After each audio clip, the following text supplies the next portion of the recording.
Então, vamos começar de novo para ter tempo para discutir um pouco e para deixar os dois professores que são comigo, Olivera Boscovic, que vem da Universidade de Paris, Paris Descartes, e a Jali Carrasco Medina, não? Pesquisador da Universidade da Brasília.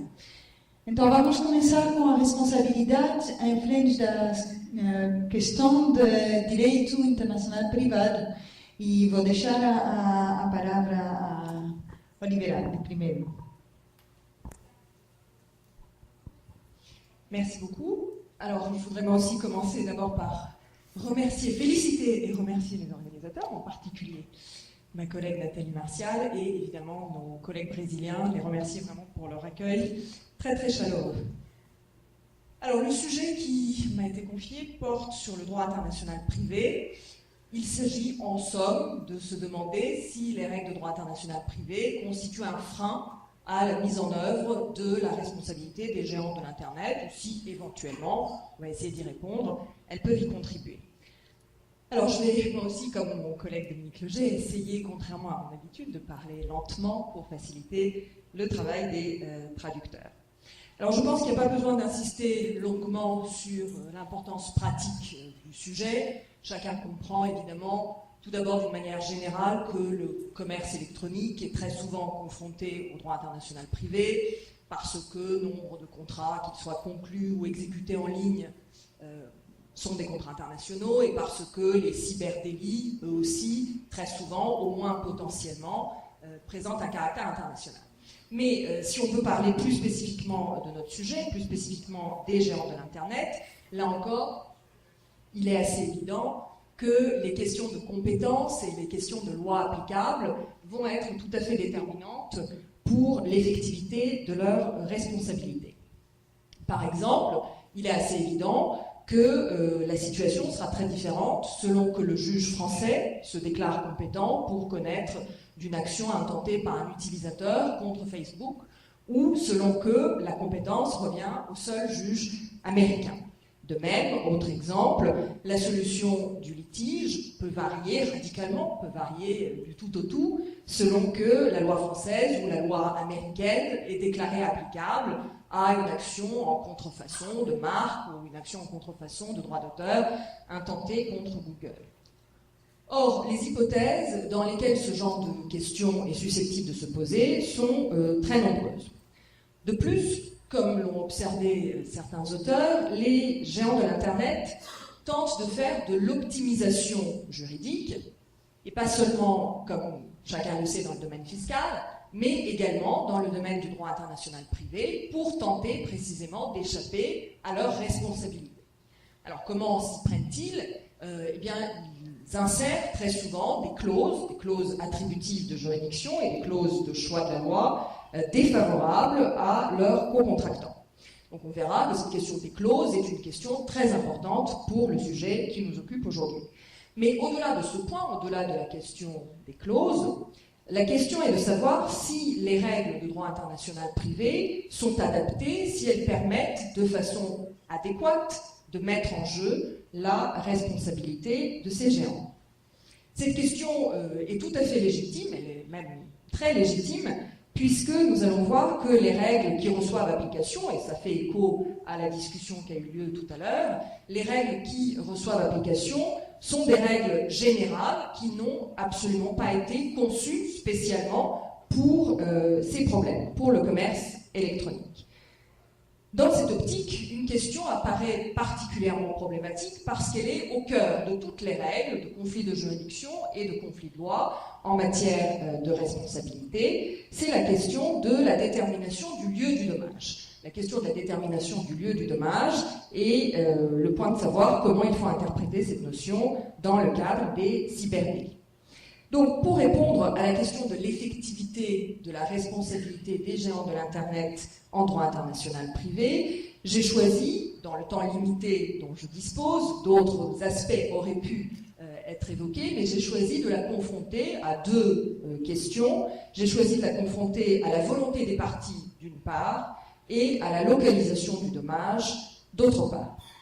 Donc tout d'abord, premier temps de la réflexion, la responsabilité des géants de l'Internet à l'épreuve de la volonté des parties. Alors, très très classiquement, ici, deux types de clauses vont nous intéresser. Les clauses attributives de juridiction, d'une part, clauses de compétence, et les clauses de choix de la loi. Tout d'abord, les clauses attributives de juridiction. Il faut rappeler pour commencer que deux corps de règles existent en Europe sur la question de la compétence. Le droit commun français, pour ce qui nous concerne, et le droit de l'Union européenne.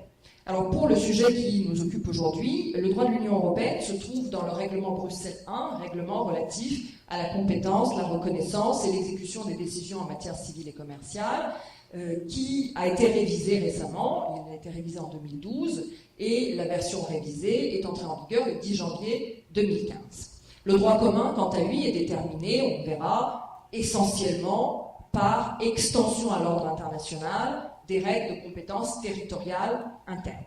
Alors si je reviens maintenant à ma question des clauses, elle est très importante, notamment parce que lorsque elles sont rédigées de façon très large, ce qui est souvent le cas évidemment, eh bien elles peuvent couvrir non seulement des litiges contractuels, mais également des litiges délictuels en lien avec le contrat. Or, les géants de l'Internet insèrent très souvent, encore une fois, de telles clauses, en particulier dans leurs conditions générales.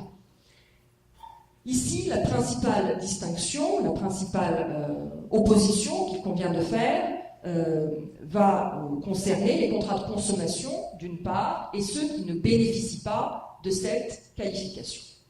Donc tout d'abord, si le contrat peut être qualifié de contrat de consommation au sens du règlement Bruxelles I, eh bien, dans ce cas, les clauses seront extrêmement encadrées. Les clauses seront extrêmement encadrées puisque la protection qui est offerte aux consommateurs par le règlement Bruxelles I passe notamment par une admission extrêmement restrictive des clauses attributives de juridiction. Les clauses attributives de juridiction ne sont considérées comme valables dans le contexte des contrats de consommation au sens du règlement Bruxelles I que dans deux cas, si elles sont postérieures à la naissance du différend, ou si elles sont favorables aux consommateurs, ce qui veut dire qu'elles se limitent à ajouter une option de compétence supplémentaire. Donc elles ajoutent une option à la liste qui est déjà prévue par le règlement. Or, il faut préciser que depuis la révision du règlement, qui est entrée en vigueur en janvier 2015, ces règles sont applicables même lorsque le domicile du professionnel défendeur est situé en dehors de l'Union européenne. Même lorsqu'il est situé, par exemple, aux États-Unis, et ceci par exception au critère général d'applicabilité géographique du règlement Bruxelles I, qui reste le domicile du défendeur dans l'Union européenne. En principe, pour que le règlement soit applicable, il faut que le domicile du défendeur soit situé dans l'Union, mais il est fait exception à ce critère dans la matière qui nous intéresse, c'est-à-dire s'agissant des contrats de consommation, et ceci dans un esprit de protection du consommateur. Donc le droit européen supplante totalement sur ce point, le droit commun français, et ceci pour une meilleure protection du consommateur. Alors, ceci étant, il faut quand même rappeler qu'avant même l'entrée en vigueur du règlement Bruxelles I révisé, la jurisprudence a réussi à neutraliser ces clauses, et ceci sur différents fondements, notamment sur la base de la législation sur les clauses abusives. Il en a été question hier, effectivement. On a une illustration récente de cette problématique avec une action intentée par un utilisateur contre Facebook dans l'affaire Origine du Monde, dont Célia a parlé hier. Et en effet, la Cour d'appel de Paris, dans un arrêt en date du 12 février 2016, a validé la mise à l'écart de la clause attributive de juridiction sur la base de la législation sur les clauses abusives, puisque les faits ne rentraient pas dans le champ d'application temporel du règlement Bruxelles I bis. En revanche, lorsque le demandeur n'est pas consommateur, c'est la deuxième hypothèse, la situation est différente. Tout d'abord, il faut distinguer, ici on n'a pas une application très englobante du droit de l'Union européenne, il faut distinguer selon que la clause désigne un tribunal situé dans l'Union européenne ou selon qu'elle désigne un tribunal situé dans un État tiers. Si la clause désigne un tribunal situé dans un État membre de l'Union européenne, à ce moment-là, c'est le règlement Bruxelles I qui va s'appliquer pour apprécier la validité de la clause. Si en revanche, la clause désigne un tribunal situé à l'extérieur de l'Union, par exemple, la clause désigne un tribunal situé en Californie, eh bien à ce moment-là, c'est le droit commun français qui va s'appliquer pour apprécier la validité de cette clause. Mais dans les deux cas, à l'inverse de ce que j'ai dit à propos des contrats de consommation, les clauses attributives de juridiction sont vues avec une très grande faveur. Elles sont vues avec une très très grande faveur, et la Cour de cassation française a encore récemment rappelé que l'applicabilité au fond des lois de police, des règles extrêmement impératives, n'affecte pas la licéité des clauses attributives de juridiction. La Cour de cassation l'a redit dans un arrêt de la Chambre commerciale en date du 24 novembre 2015. A priori donc, ces clauses dans les contrats avec les professionnels pourront donc fonctionner, à condition bien sûr que le litige soit couvert par la clause. Alors là, on a un exemple extrêmement intéressant dans la jurisprudence récente. Dans un arrêt en date du 7 octobre 2015, la Cour de cassation a eu à connaître d'une action intentée par un revendeur agréé des produits Apple qui agissait contre la société Apple et contre plusieurs de ses filiales en invoquant des pratiques anticoncurrentielles et des actes de concurrence déloyale. Alors, les défendeurs invoquent, et avec succès devant les juges du fond, une clause attributive de juridiction qui désigne les juridictions irlandaises. Et l'arrêt est censuré par la Cour de cassation parce que la clause ne visait pas des pratiques anticoncurrentielles. La clause ne visait pas des pratiques anticoncurrentielles, et donc le co-contractant ne pouvait pas, au moment où il a consenti à cette clause, prévoir son application.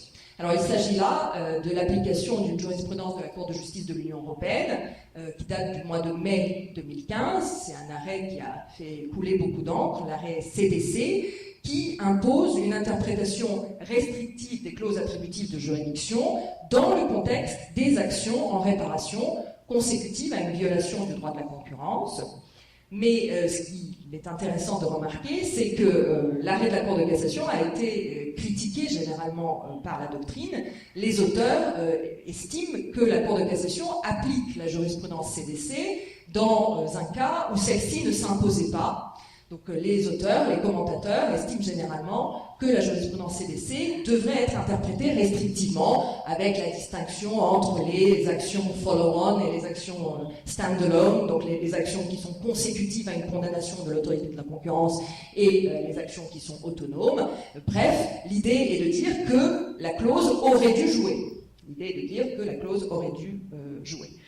De même, autre illustration, on a tous lu quelques jours avant de partir que la Direction générale de la concurrence, de la consommation et de la répression des fraudes a intenté devant le tribunal de commerce de Paris une action contre la filiale irlandaise d'Apple, estimant que les contrats conclus avec les opérateurs de téléphonie mobile français comportaient des clauses abusives.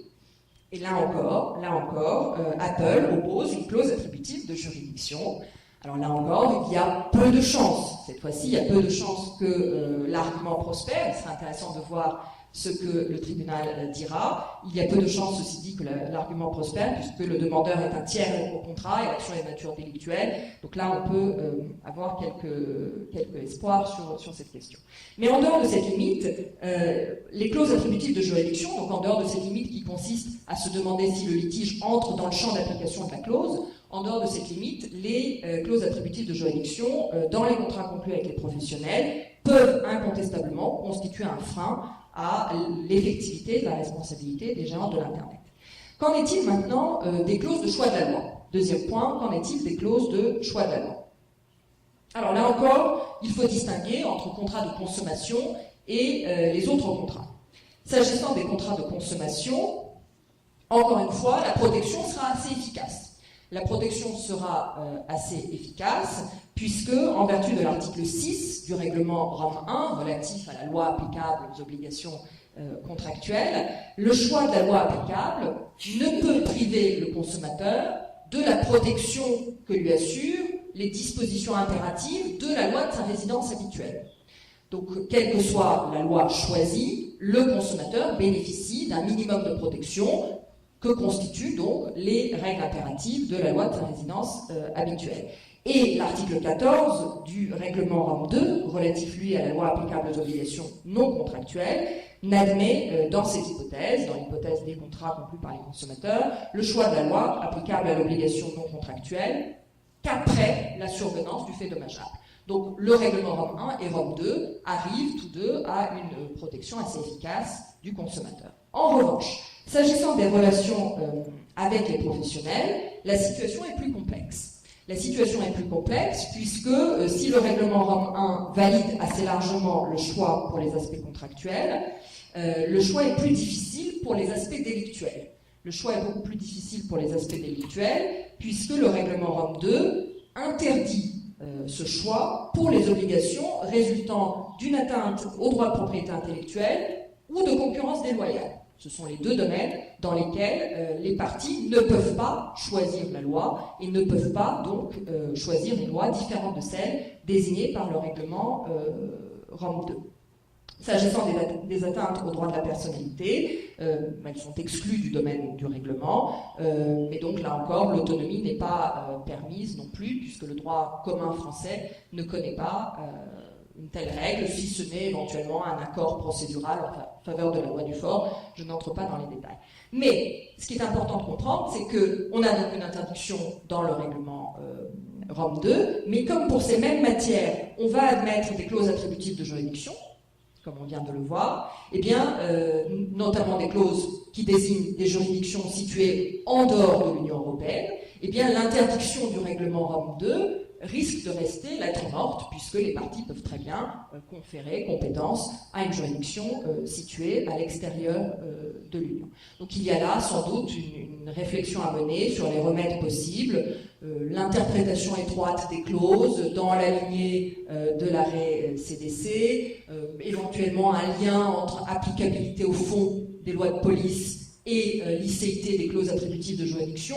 Il y a des pistes qui pourraient être explorées, mais il faut quand même noter que pour l'instant, le droit positif ne s'oriente pas du tout dans cette direction. On voit donc que l'optimisation juridique pratiquée par les géants de l'Internet au moyen des clauses de choix du tribunal et de la loi applicable peut, au moins dans les contrats conclus avec les professionnels, s'avérer efficace. Mais au-delà de ces clauses, comme je l'ai dit en commençant, la principale difficulté de droit international privé à laquelle ont été confrontées les juridictions dans les contentieux impliquant les géants de l'Internet est la détermination du lieu du dommage. C'est donc le second point de mon exposé. La responsabilité des géants de l'Internet à l'épreuve de la détermination du lieu du dommage. Cette question est en effet tout à fait déterminante, à la fois pour ce qui concerne la compétence et pour ce qui concerne la loi applicable. Tout d'abord, la question de la compétence. Là encore, je rappelle ce que j'ai dit en commençant, nous avons sur la question de la compétence deux corps de règles, le droit commun et le droit européen. Et leur articulation se fait en principe autour du critère du domicile du défendeur. Donc, lorsque le domicile du défendeur est situé dans l'Union européenne, on applique le droit européen, le règlement bruxellien. Lorsque le domicile du défendeur est situé en dehors de l'Union européenne, chaque État applique ses propres règles. Et donc, en l'occurrence, nous appliquons les règles qui relèvent du droit commun français. Néanmoins, les deux corps de règles contiennent un chef de compétence qui est fondé sur le même critère, sur le lieu du fait dommageable. Sont compétentes les juridictions du lieu du fait dommageable et globalement, même s'il faut apporter des nuances, globalement on tend vers une interprétation unique de cette notion de lieu du fait dommageable, même si, j'y reviendrai, la Chambre commerciale de la Cour de cassation fait de la résistance. Alors, quelle est cette interprétation ? Comment interprète-t-on le lieu du fait dommageable ? Cette notion de fait dommageable a très tôt été interprétée, indépendamment du contexte des cyberdélits, elle a très tôt été interprétée comme donnant une option à la victime. fameux arrêt qui date de 1976, ça date vraiment pas d'hier, où effectivement la Cour de justice nous dit que la victime a le choix. La victime a le choix, elle peut saisir aussi bien le lieu du fait générateur de responsabilité, le lieu du fait causal, que le tribunal du lieu du dommage. Mais il faut tout de suite préciser, et là c'est très important pour notre domaine, l'étendue de la compétence du juge ne sera pas la même. Qu'est-ce que je veux dire par là? Je veux dire que si le juge est saisi sur la base du fait générateur, si le juge est saisi en tant que juge du lieu du fait générateur, il pourra se prononcer sur l'ensemble du préjudice. Il pourra réparer le préjudice entier où qu'il soit subi. En revanche, si le juge est saisi en tant que juge du lieu du dommage, sa compétence est limitée, il ne peut réparer que le dommage qui a été subi dans son ressort. Donc l'étendue n'est absolument pas la même. Donc toute la question était de savoir comment interpréter ces notions dans le cadre des cyberdélits. Comment interpréter ces notions dans le cadre des cyberdélits? Alors en réalité, s'agissant du fait générateur, l'accord a été assez vite trouvé et il y a plusieurs arrêts sur ce point. L'accord a été vite trouvé pour localiser le lieu du fait générateur au domicile du défendeur. C'est là que le fait générateur est censé se produire, c'est la décision de mise en ligne, par exemple, et cela veut dire qu'en réalité, cette option perd de son intérêt, puisque, en réalité, le tribunal du fait générateur sera le tribunal du domicile du défendeur.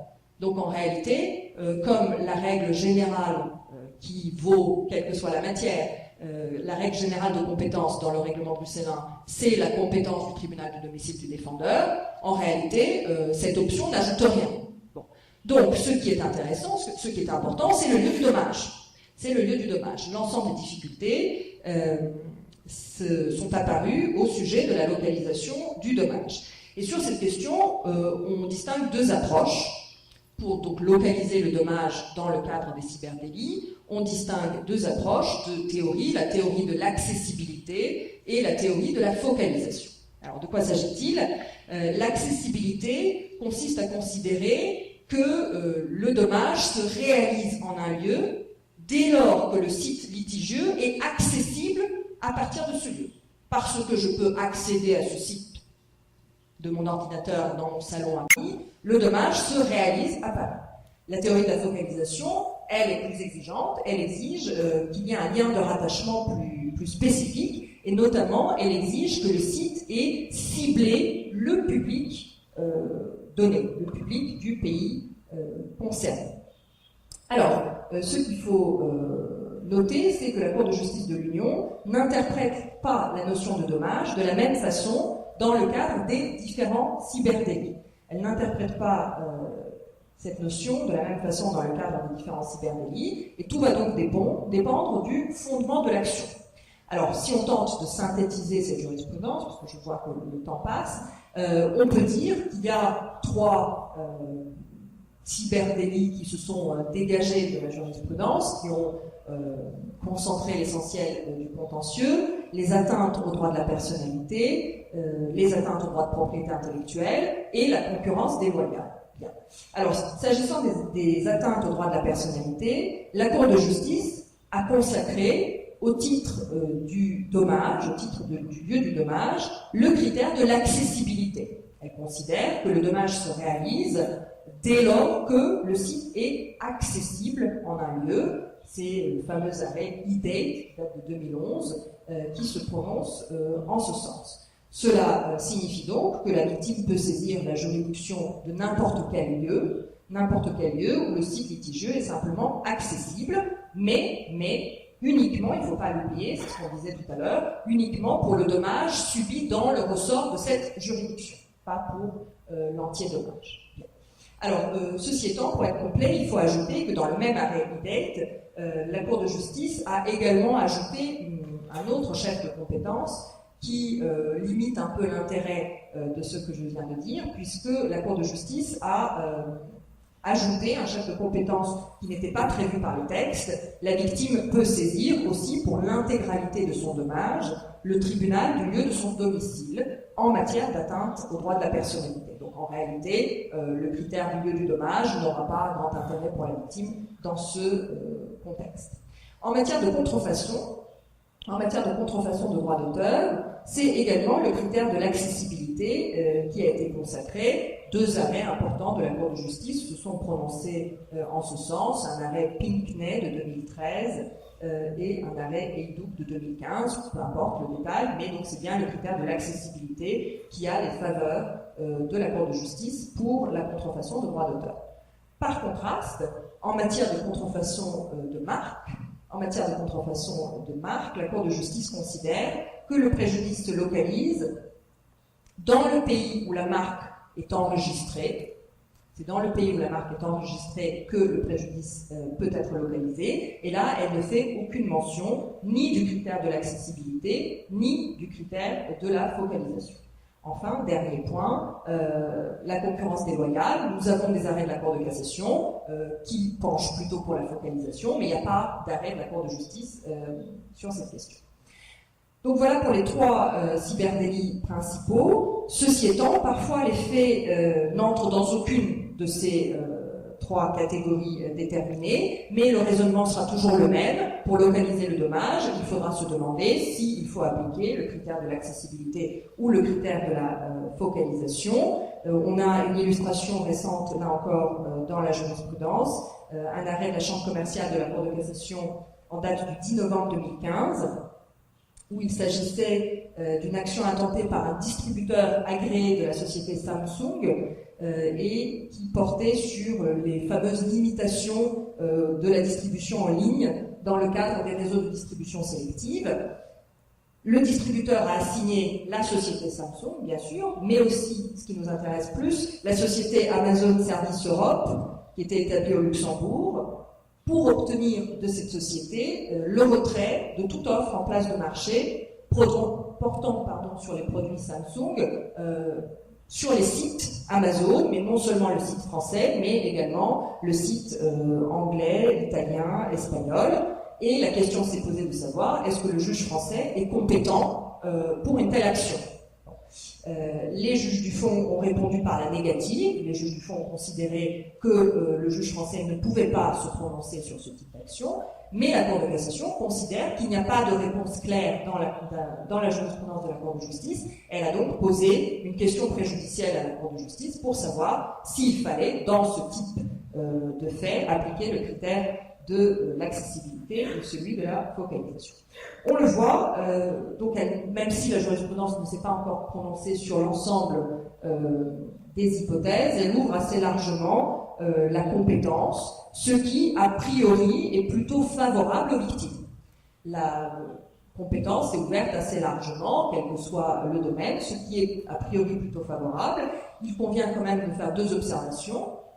Première observation, je l'ai dit, la chambre commerciale de la Cour de cassation fait de la résistance.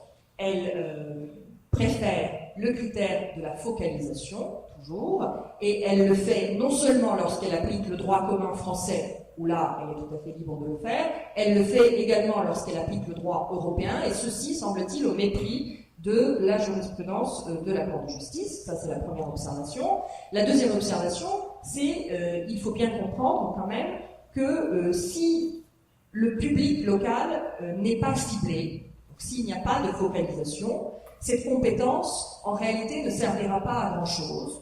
Même si elle est fondée sur l'accessibilité, elle ne servira pas à grand-chose puisqu'il n'y aura pas de dommages réparables. Il n'y aura pas de dommages réparables, le juge français pourra se déclarer compétent, mais le ciblage restera déterminant pour réparer le dommage. C'est la raison pour laquelle la focalisation, même si elle peut a priori sembler moins favorable aux victimes, semble être une solution raisonnable. Il ne faut pas la regretter. Et je vais essayer de le voir très rapidement en examinant mon dernier point, la localisation du dommage en matière de conflit de loi. Localisation du dommage en matière de conflit de loi. Une fois la compétence du juge établie, et notamment la compétence du juge français pour ce qui nous intéresse, quelle est la loi applicable? Je vais me concentrer sur les actions en matière de responsabilité délictuelle, mais au préalable, il faut noter une difficulté. Il faut noter que la nature de l'action n'est pas toujours évidente. Il n'est pas toujours facile de qualifier l'action et de savoir si on est bien en matière délictuelle ou non. Une question préjudicielle est actuellement pendante devant la Cour de justice de l'Union européenne sur la nature de l'action en suppression de clause, décidément, nature de l'action en suppression de clause qui figure dans les conditions générales d'Amazon. C'est une question préjudicielle qui a été posée par les juridictions allemandes le 27 avril 2015, et donc on s'interroge sur l'applicabilité du règlement Rome II. Est-ce que c'est une action en nature délictuelle? Et si oui, donc est-ce qu'on doit appliquer le règlement Rome II qui porte sur la loi applicable aux obligations non contractuelles? Puisque si la réponse est positive, l'application des règles de ce règlement ne sera pas du tout évidente dans ce contexte. Mais bon, si on est bien dans le cadre d'une action en responsabilité délictuelle, on pense donc évidemment tout de suite à ce fameux règlement, le règlement Rome II, en date du 11 juillet 2007, sur la loi applicable aux obligations non contractuelles, qui est entré en vigueur en janvier 2009. Mais ce règlement n'épuise pas toute la question de la loi applicable aux obligations non contractuelles. Il faut savoir que ce règlement, d'abord, procède à un certain nombre d'exclusions. Par exemple, les atteintes aux droits de la personnalité ne sont pas couvertes. Et ensuite, il laisse la priorité à certaines conventions internationales qui étaient déjà en vigueur au moment de l'adoption du règlement. Et donc, en réalité, il faut combiner différentes règles, encore une fois, selon le type de cyberdélit concerné. Alors, si j'essaye de simplifier, on peut dire que les règles seront donc recherchées dans des instruments différents selon le type de cyberdélit. Par exemple, si je reprends les trois principaux cyberdélits, la concurrence déloyale, elle relève bien du règlement Rome II. En matière de propriété intellectuelle, il faut distinguer la propriété industrielle, donc les atteintes à la propriété industrielle relèvent bien du règlement Rome II. En revanche, pour les atteintes à la propriété littéraire et artistique, on a un autre texte, une convention assez ancienne, une convention de Berne de 1886, qui prévaut, qui prime le règlement et qui est donc applicable. Et encore une fois, en matière d'atteinte aux droits de la personnalité, le règlement n'est pas applicable, donc chaque État va appliquer ses propres règles. Donc la situation paraît très compliquée au départ parce qu'on a différentes sources et qu'en plus, chacune de ces sources a adopté un critère qui semble différent, la lex loci delicti dans un cas, la loi du marché concerné dans un autre, la loi du pays pour lequel la protection est demandée dans un troisième. Bref, tout ça paraît très compliqué. Mais en réalité, en dépit de la diversité des sources et des rattachements, on revient toujours à la même question. La question est toujours de savoir comment localiser le dommage. Que finalement, l'ensemble de ces rattachements se ramène à la question du dommage. Et donc, on a toujours notre fameuse question, comment localiser le dommage dans le contexte des cyberdélits. Alors, avant de répondre à cette question, on peut quand même déjà noter que le droit positif n'a pas opté pour la loi du fait générateur. Ça, c'est déjà un point positif, puisque si on avait opté pour la loi du fait causal, cela aurait été beaucoup plus favorable aux géants de l'Internet. Ça avait été la position de la jurisprudence française dans un premier temps. Finalement, la jurisprudence française a opté pour la loi du dommage, ce qui est quand même plus favorable aux victimes, même si en matière de droit de l'Union européenne, l'application de la loi du fait générateur n'est pas totalement condamnée. Alors je ne fais que mentionner ce point, parce que c'est un point extrêmement compliqué, extrêmement controversé, et en plus pas applicable pour une grande partie du contentieux. Il y a un mécanisme dans la directive commerce électronique, le mécanisme appelé clause marché intérieur, qui peut être interprété comme imposant la loi du fait générateur. Mais cela n'est pas applicable au contentieux de la propriété intellectuelle, qui est quand même une grosse partie du contentieux, donc on peut pour l'instant l'oublier, faute de temps. Alors si je reviens donc à ma question du dommage. On va retrouver le dilemme accessibilité-focalisation, toujours le même. La jurisprudence française semble plutôt favorable à la théorie de la focalisation en matière de conflit de loi, et c'est également le cas pour la jurisprudence européenne. Donc là, c'est très curieux. On a vu que la Cour de justice était plutôt favorable à l'accessibilité pour la compétence. En revanche, quand on parle de loi applicable, la jurisprudence, à la fois française et européenne, semble plutôt favorable à la théorie de la focalisation. Alors, tous ces arrêts ont été rendus sur la base de textes autres que le règlement Rome 2. Le règlement Rome 2 n'était pas applicable dans ces arrêts, mais il n'empêche que c'est une vraie tendance. Donc, on peut se poser deux questions. D'abord, est-ce qu'il faut le regretter? Et deuxièmement, est-ce que cette différence est tenable, la différence d'interprétation entre le conflit de juridiction et le conflit de loi? Donc, sur la première question, est-ce qu'il faut le regretter? Cette orientation favorable à la théorie de la focalisation, je ne le pense pas. Je ne le pense pas, puisque en dépit du reproche d'imprévisibilité qu'on peut lui faire, ce critère finalement arrive à faire la balance des intérêts dont il a beaucoup été question hier. Il ne résout pas tous les problèmes. Il faudra mener une réflexion dans certains cas pour éviter la pluralité de lois applicables. Mais enfin, le critère de la focalisation apparaît quand même comme un critère qui permet de réaliser la balance des intérêts. Donc, je ne pense pas qu'il faille regretter cette orientation. Sur la dualité d'interprétation entre conflit de loi et conflit de juridiction, est-ce qu'elle est tenable? En théorie, oui. En théorie, rien n'impose d'appliquer la même interprétation dans les deux domaines. En réalité, c'est quand même un peu gênant et ça conduit parfois à des résultats qui ne sont pas très cohérents. Donc on peut penser qu'une évolution bienvenue serait d'adopter la théorie de la focalisation pour les deux questions. Donc voilà, on voit que sur ce deuxième point, il y a des évolutions qui pourraient être souhaitables, mais ce sont des évolutions qui sont quand même à la marge.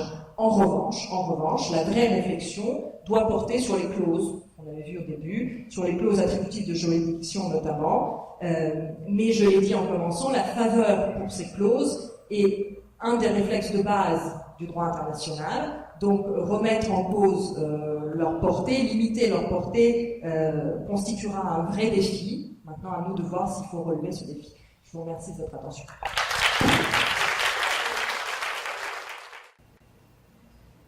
Bom dia a todos e todas. Obrigado pela presença. Bem-vindos, professores da Universidade da França. Peço desculpa em nome da professora Inês, por ela ser cumprindo com o compromisso de trabalho na Universidade de Madrid, no horário. Como você está? Bom, gente. Bom, o tema que eu vou apresentar para vocês é muito relacionado com o tema que apresentou a professora Francesa. É a responsabilidade civil na rede em partidos gigantes da internet, desde a perspectiva do relator de direito nacional privado. E nesse sentido, é importante falar que com essa nova tecnologia, a internet passou a fazer parte da vida das pessoas e que não mais se limita ao espaço do notebook ou computador. Hoje, desde 2014, um estudo brasileiro afirma que os brasileiros acedem na rede de computadores mais por meio do smartphone ou outros dispositivos móveis que pelo próprio computador. Essa globalização do ciberespaço dá origem a situações jurídicas transnacionais que exigem, no campo do direito, certas reflexões sobre a atual governança dos meios de comunicação a nível mundial.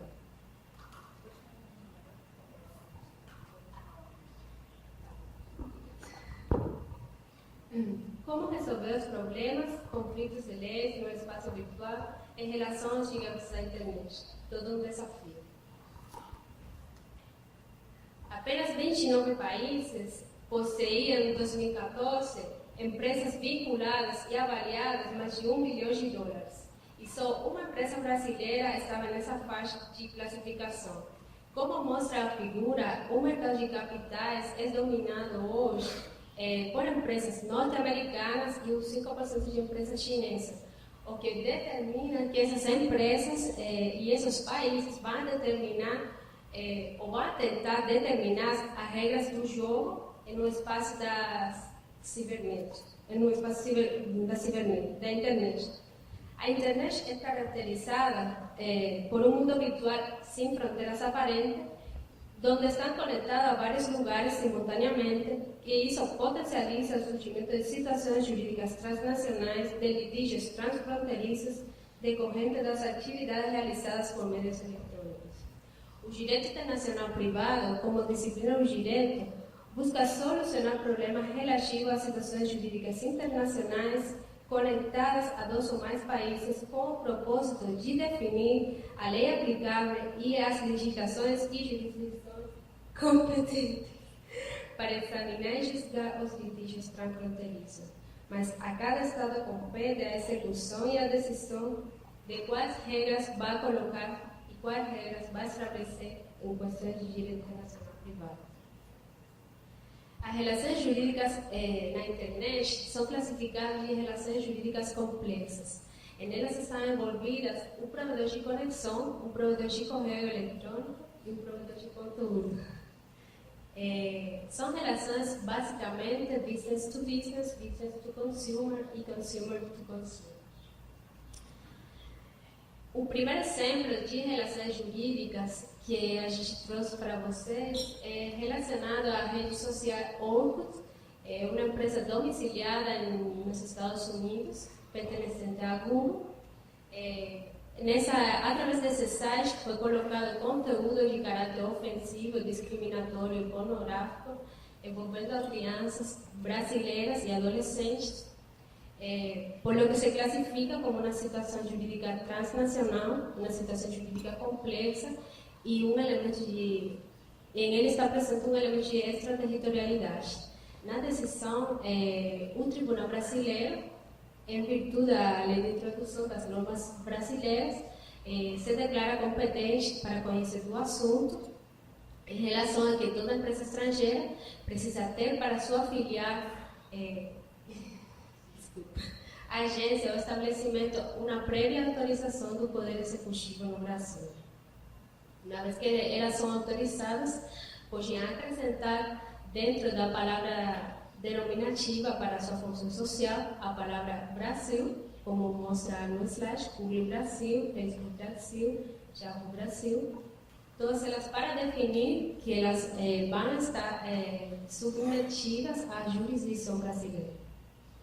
Nesse sentido, o Código Civil Brasileiro vai definir também aqueles aspectos de ações ou omissões que são consideradas responsáveis civilmente, que acho não importante ler. E o próprio Código do Processo Civil Brasileiro, o novo Código do Processo Civil Brasileiro, vai delimitar quais fatos são precisos para os tribunais brasileiros serem competentes para conhecer determinados assuntos. O Marco Civil da Internet, outra lei que também vai estar vinculada ao direito internacional privado e às relações jurídicas privadas no Brasil, vai estabelecer aqueles princípios, garantias, deveres e direitos no exercício da internet no território brasileiro. Nesse sentido, é importante destacar que uma das novidades do Marco Civil da Internet é que os provedores de conexão não são responsabilizados civilmente por danos acontecidos na rede que sejam responsáveis de terceiros. Outro exemplo que a gente trouxe para você é um exemplo do Gmail, que a professora Cristina colocou ontem também. É um exemplo onde foi intimado a empresa Google para responder, quebrar o sigilo estabelecido no Gmail de uma pessoa que estava sendo investigada, ao que eles alegaram que não iam cumprir o mandato judicial, em virtude que os dados eram armazenados no território americano e os tribunais brasileiros, em razão deles, não eram competentes para conhecer desse assunto. Nesse sentido, o acordo da decisão do Supremo Tribunal de Justiça considerou que os danos constituem elementos de prova, não podem ser sujeitos à política do Estado estrangeiro, porque isso afronta a soberania nacional do território brasileiro e pelo qual os tribunais brasileiros são competentes para conhecer dos assuntos transnacionais que sejam acontecidos ou que pelo menos tenham um elemento brasileiro de conexão. Em relação aos direitos autorais e à internet, se bem os acordos TRIPS-OMC estabelecem padrões mínimos de proteção com base nas leis norte-americanas, os direitos autorais possuem medidas de caráter tecnológico, mas são medidas que vão a vincular a proteção do direito patrimonial do autor e da responsabilidade civil e criminal das violações na internet. Nesse sentido, existem duas correntes ou duas linhas fundamentais relacionadas aos direitos autorais e aos gigantes da internet. Uma linha está vinculada à abertura do domínio público, à abertura social do domínio público na internet, e outra linha está voltada a fechar esse domínio público e a proteger as chamadas indústrias culturais, que são, em definitiva, quem está por trás da maioria dos autores na internet. No caso do direito autoral, a gente também trouxe outro exemplo da jurisdição brasileira, vinculado novamente à rede Arcus, uma rede social, pertencente à empresa Google, radicada nos Estados Unidos, onde, através desses sites, terceiros difundiam conteúdo de caráter educativo, sem prévia autorização dos autores. A empresa entrou com processo contra a empresa Google no Brasil e o Tribunal Brasileiro declarou que Google não era responsável pela propagação e comercialização de conteúdo de caráter educativo e, portanto, não violava os direitos autorais. Nesse sentido, é importante ressaltar que a relação público-privada, que evidenciava tanto a Organização Mundial da Propriedade Intelectual e a Organização Internacional da Área, não logram estabelecer um padrão mínimo que possa garantir que haja responsabilidade pelas violações que acontecem no ambiente digital e que tem como protagonista tanto os gigantes da internet quanto os usuários e a vulnerabilidade que eles apresentam em relação com os gigantes da internet. E, por último, a gente trouxe um exemplo para vocês, como se complexizam as relações jurídicas versus gigantes da internet. A figura número 1, Nissim Orfallo, é um menino judeu, é um processo judicial muito conhecido por todos os brasileiros. Em 2005, o pai posteia, como motivo da comemoração da maioridade de idade para a religião judia, ele posteia um vídeo, o vídeo é viralizado, satirizado, o menino é discriminado. Até hoje, a empresa Google está sendo processada para retirar o conteúdo ofensivo que está no ar e sempre argumenta que é impossível tecnicamente, porque eles têm que apontar os URLs para que o conteúdo possa ser retirado. Nesse sentido, outro exemplo, acontecido mais ou menos na mesma data de 2005, a cantante porto-riquenha, de origem porto-riquenha, mas norte-americana, Jennifer Lopez, não sei se os franceses conhecem.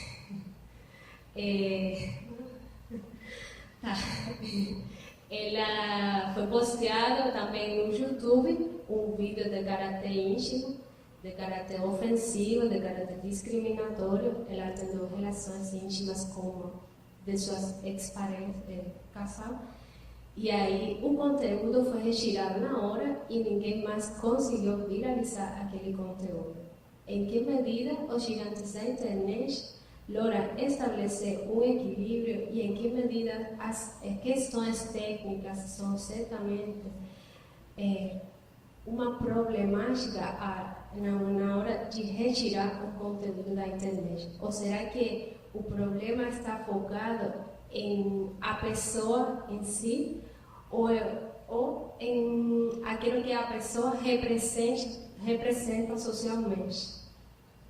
E para concluir, devemos focar que a responsabilidade civil da internet hoje E as soluções que os gigantes da internet fornecem são soluções focadas caso a caso, e são soluções que distam muito de uma harmonização global e de um consenso global em relação ao direito internacional privado e aos usuários da internet.